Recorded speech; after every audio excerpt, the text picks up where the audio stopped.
Hey, hello there to all my fellow Hebrew Israelite brothers and sisters out there in Christ. It's your host, one and I, Stephen Israel, an Israelite from the tribe of Judah, coming on to you all live straight from the particular program that is titled The Law of Marriage is Sacred. I repeat, in spirit and in truth, the law of marriage is sacred. For all of those of you out there of Israel and fellow Israelites, honestly viewing and listening to this particular blog, please feel free to record it and share it with other fellow Israelites as well as yourself. Now,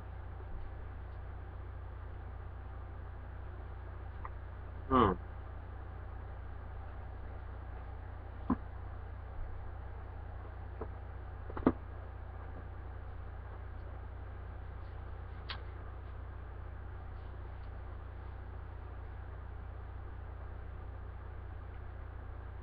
now,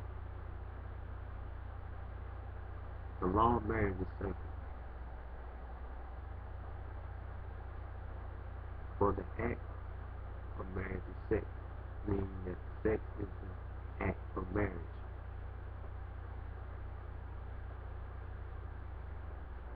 Uh, let's see.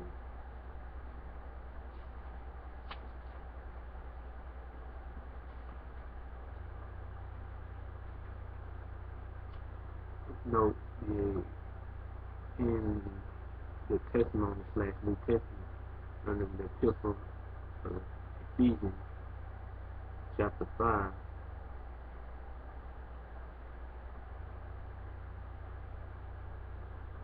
verse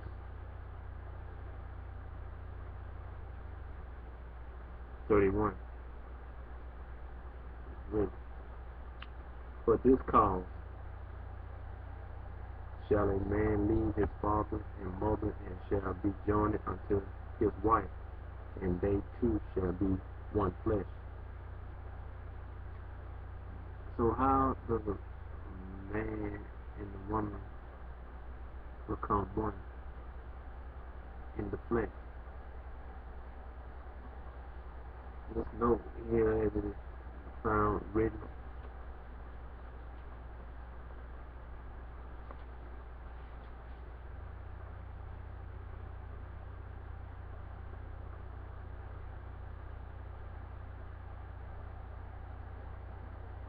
Deuteronomy chapter 22,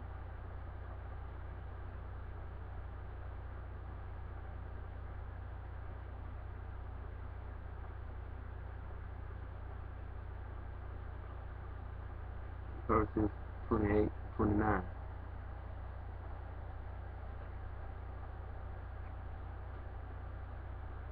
If a man find a damsel that is a virgin, which is not betrothed, and lay hold on her and lie with her, and they be found. No, Exodus chapter 22, verse 16 to 17, 29. Then the man that lay with her shall give unto the damsel's father 50 shekels of silver, and she shall be his wife, because he hath humbled her, he may not put her away all his days. Again, note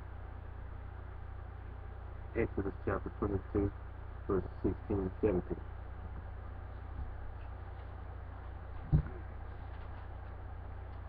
So know this here. Virgin means young woman of marriageable age, which is a damsel or slash girl, a woman that a female with breasts, so to speak, that has been at least 7 days, or say a week or more after she didn't have her period. That's when she is now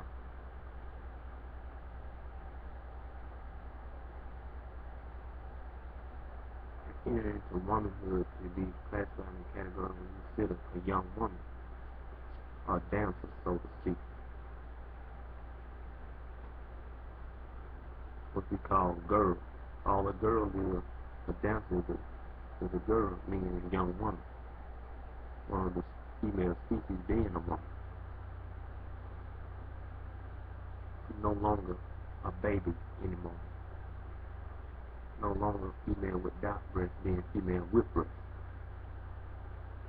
So, notice though, written here that he lied with her, so that's means by having sex, for one to lie with another of opposite sex. That is the act of marriage, which is sex. But of course, it was more than them just lying down together. They lied down together in order to have sex. In order to have sex properly, in order to have proper sex, is for two of the opposite sex to lie down with one another.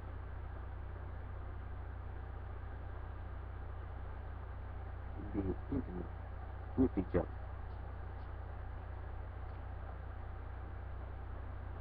So that's how man of Israel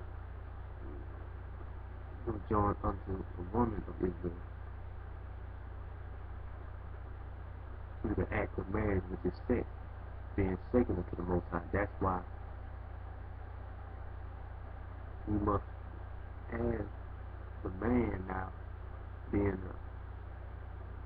one with the woman, his wife, perform the act, which is say the duty of a husband. But another word for that means Lord or Master. Just as Christ is, so the church, meaning of Israel.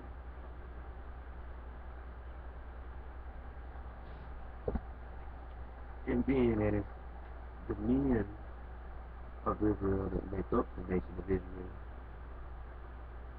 just as Christ is the head of the men of Israel, so are the men of Israel are the head of the women of Israel. As God himself is automatic the head of Christ, who is the Lord of Israel, being the Holy One of Israel, our one and only alone true Savior, being the Savior of Israel. So he is the Savior, Redeemer, and Deliverer of Israel. So, 50 shekels of silver to take her off her father's hand, and have her father to give her away unto him as her new head, whom she must obey as she would her father when she was in his possession, but now no longer in his possession, being turned over into the hand of the man who is now have been approved in him turning her over to be delivered into his hand, and now his possession to belong to him as she once was her father is to obey him like as she would her father. Her father will still always be her father, but far as him being over her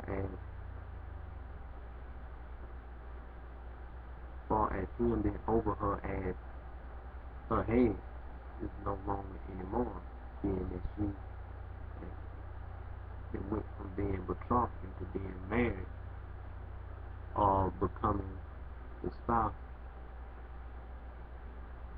of the man whom she lied with. So that's the man whom she ought to honor and respect, better yet reference as her father.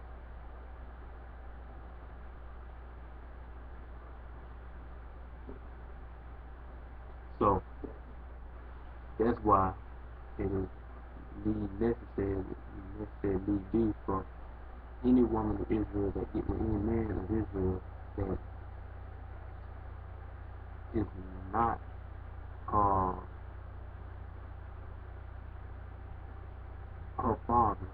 being one who is not her immediate kin, as an Israelite, ought to have the same love, respect, and admiration for that man as she is her father. And don't be sick and sadistic and twisted. That don't mean that she shall allow him to have sex because she's supposed to treat him as his father, because technically he is not her father. So technically the not being able to lie and have sex with rule does not apply. But it only applies alone when it comes to one that is her immediate kin, in particular father. But being that the man of Israel that is not her immediate kin, much less her father, is the man in whom she lied with to have sex with, is now her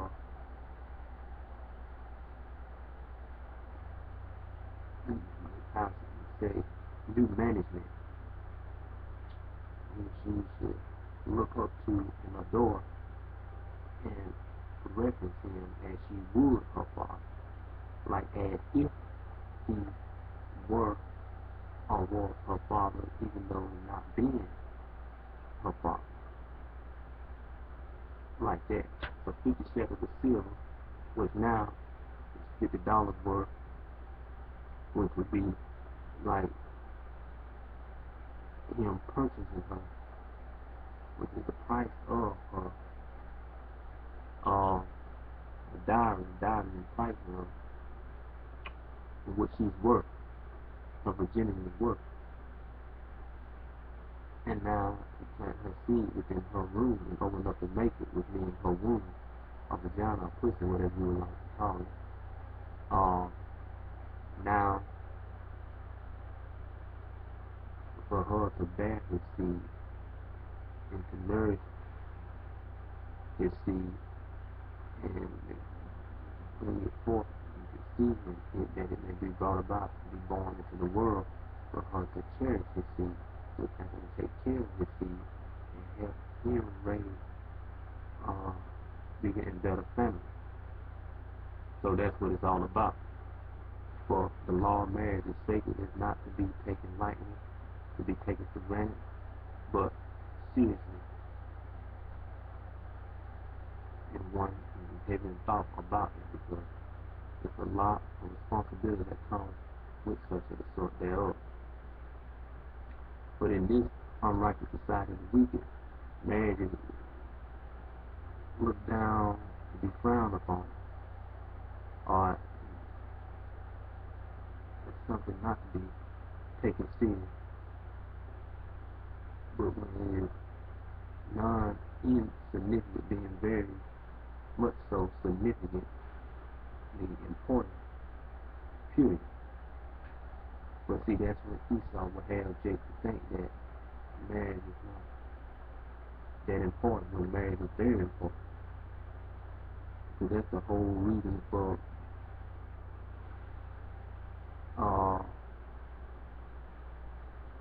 the physical counterpart of the man and the woman was created and made in the first place, to help him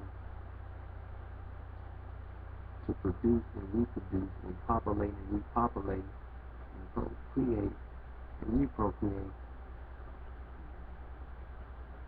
the planet Earth, which God has originally created and made to be inhabited, to be inhabited by creatures, particularly specific human beings. That's why it's a male and female of every species. They must form the law of marriage, which is sacred, being the act of sex as well, interact with one another, that they, in doing so with each other, may increase in numbers, and knowing that their strength in numbers means the majority rules, who will not want to